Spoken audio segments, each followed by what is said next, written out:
de tous les événements sportifs du week-end à venir, les amis, le match Valence-Real Madrid a peut-être été le point culminant, du moins dans le football, c'est le cas pour des raisons très multiples. Les langues se délient par rapport au Ballon d'Or 2024 en ce qui concerne le Real Madrid. Des révélations que vous pourrez justement suivre dans cette nouvelle capsule vidéo. Bonjour à toutes et à tous les amis et merci de nous suivre sur nos différentes plateformes sportives. Mais avant de plonger dans le développement de cette nouvelle capsule vidéo, les amis, assurez-vous de suivre la chaîne Real de Madrid sur WhatsApp, Facebook, TikTok et YouTube. Oui, nous avons également les 3W realdemadrid.com. Vous y trouverez la splendeur du Real Madrid rassemblée dans un seul espace.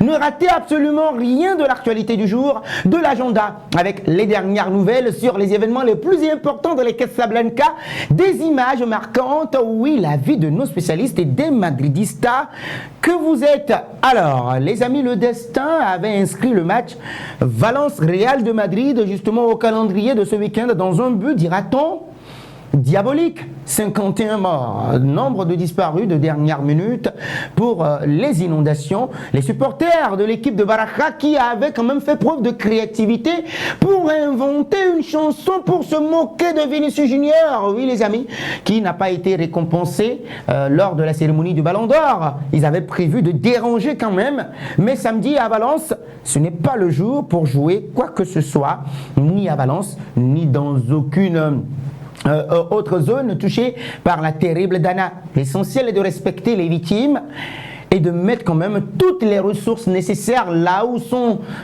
les forces de sécurité, protection civile, agents de santé à qui nous faisons un clin d'œil et qui font un travail énormissime pour pouvoir retrouver toutes les victimes. Informations à retrouver sur les 3W realdemadrid.com les amis. Oui, 3 jours avant Valence, Real Madrid, la triste nouvelle tombe puisque oui, tous les matchs, la Liga était de retour ou bien sera de retour ce week-end et que le Real Madrid ne pourra disputer ce match-là. Ce sont les bruits de couloir. Et bien oui, forcément, ça devrait être validé en ce moment même où nous sommes en studio, puisque oui, il y a eu des vents forts et des pluies torrentielles qui ont fait une 60aine de personnes mortes qui ont perdu la vie. Et donc on se demande si ce match ne devrait pas être reporté. Avoir ces images-là de voitures, des dégâts causés justement par Dana et des alarmes qui n'ont pas été déclenchées justement par rapport à cette terrible nouvelle, oui, cette catastrophe naturelle que personne ne prévoit jamais, bien évidemment. Il se peut que ce match-là soit reporté, que le Real Madrid se concentre sur la semaine prochaine et justement son match de Ligue des Champions de la saison régulière avec le Milan AC à affronter. Donc face à cette terrible situation, Florentino Pérez a exprimé son soutien aux Valenciens ce mercredi dans une correspondance adressée aux dirigeants du FC Valence. Le Real Madrid se dit prêt à faciliter la tâche à l'équipe actuellement dans la zone rouge de la Liga au classement. Faciliter la tâche signifie ne pas du tout émettre de contestation quant au report de la rencontre. Ils l'ont demandé. Dans la foulée de cette annonce, le gouvernement espagnol a décrété un deuil de 3 jours à compter de ce jeudi. Enfin, on va dire de ce jeudi, 3 jours de deuil. Des vidéos sur les inondations, les amis, à retrouver sur les 3W realdemadrid.com. Et donc, oui, naturellement, Valence a demandé le report à la Liga pour ce match-là samedi afin de pleurer les pertes en vies humaines suite au drame météorologique en cours.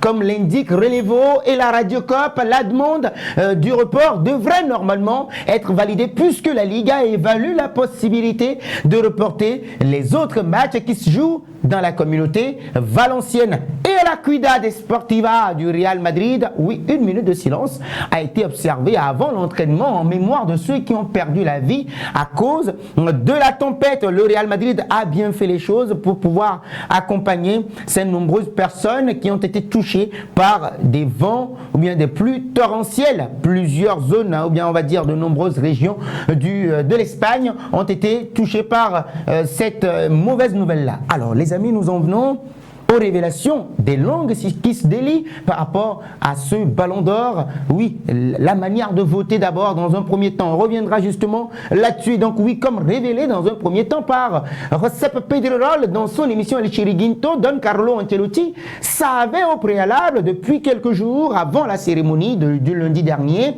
qu'il était le vainqueur du trophée meilleur entraîneur de l'année, tout comme le Real Madrid qui en savait beaucoup plus. Seule fausse note, on ne savait pas si Vinicius Junior avait remporté la cérémonie. Et donc oui, les révélations de Recep Pedrerol qui le dit en coulisses.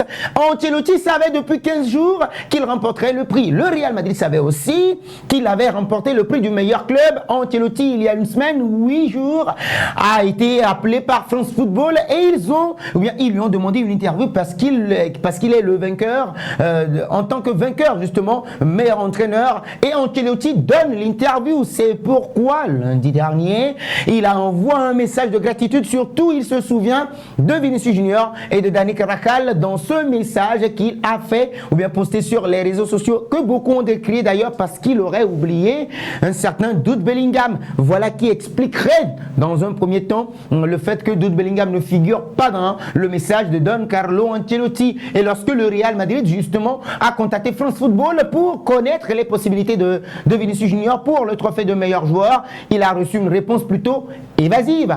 Recep Pedrerol l'a dit. Le Real Madrid sait qu'Ancelotti est le vainqueur. Ils ont aussi dit au Real Madrid qu'ils vont aussi leur donner le prix de la meilleure équipe. Et le Real Madrid demande et Vinicius. Nous ne pouvons pas donner cette information, ajoute le présentateur d'El Chiringuito. À partir de là, le Real Madrid a commencé à douter que le prix irait à Vinicius Junior puisque France Football était en collaboration avec l'UEFA. Et vous connaissez la guéguerre, la tension palpable et montante, oui, au sommet, entre l'UEFA et le Real Madrid. Même si beaucoup estiment que la vie en football est mieux sans le Real Madrid ou bien continue toujours sans le Real Madrid. Donc oui, on dira que c'est Rodri finalement qui succède à un certain Lionel Messi, ce qui confirme d'ailleurs le boycott du Real Madrid. Alors, les confidences d'un votant, c'est un Colombien.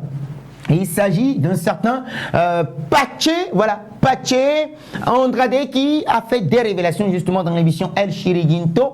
Il est responsable des votes pour la Colombie. Il indique que l'arrivée de l'UEFA n'a pas été sans conséquences. Écoutez ce qu'il dit, la différence réside dans la façon dont nous votons. Maintenant, nous entrons dans un box et l'IA, l'intelligence artificielle, nous demande comment nous votons, puis nous votons.